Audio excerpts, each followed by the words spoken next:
Di balik keindahan alamnya, Glenmore memiliki cerita menarik tentang bagaimana pengusaha Eropa memulai perkebunan mereka di wilayah ini.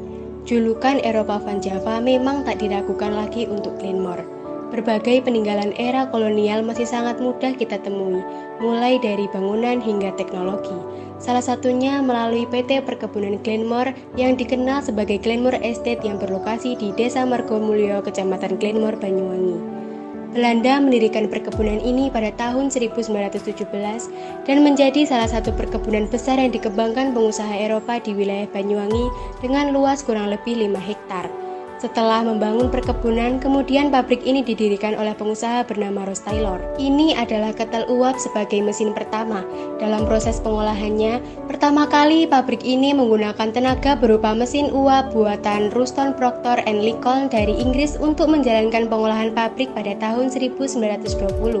Ruston Proctor and Lincoln adalah perusahaan produsen mesin teknologi pertanian tenaga uap terbesar sejak 1857. Perusahaan itu juga membuat lokomotif kereta api tenaga uap.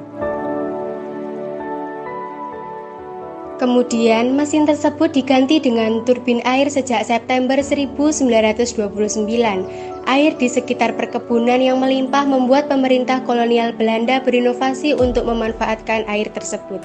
Kemudian mereka mengubah penggunaan ketel uap menjadi turbin air sebagai mesin pengolahan pabrik tersebut. Hingga pada tahun 1945, pabrik ini akhirnya berhasil dinasionalisasikan oleh pemerintah Indonesia. Kini pabrik ini masih beroperasi dalam pengolahan karet setiap harinya.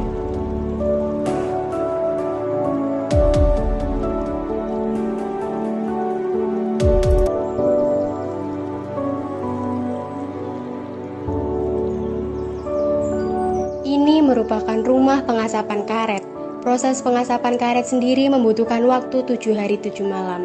Sementara pengolahan kopi dan kakao hanya terjadi ketika musim panen dan tergantung permintaan pabrik tempat penyetoran. Pabrik ini masih dipertahankan hingga saat ini. Menurut pengelola pabrik, mesin-mesin di pabrik ini tidak pernah mengalami gangguan hingga saat ini.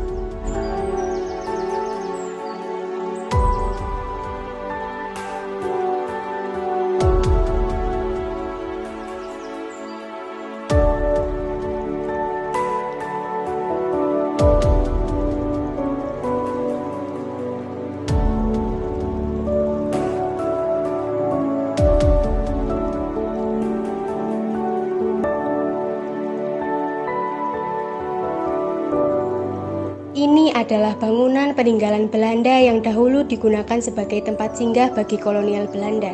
Hingga saat ini masih digunakan dengan baik oleh para pengelola pabrik. Perusahaan perkebunan swasta ini masih merawat dengan baik sisa mesin lokomotif ketel uap yang ditaruh di halaman pabrik perkebunan dan menjadi daya tarik bagi wisatawan.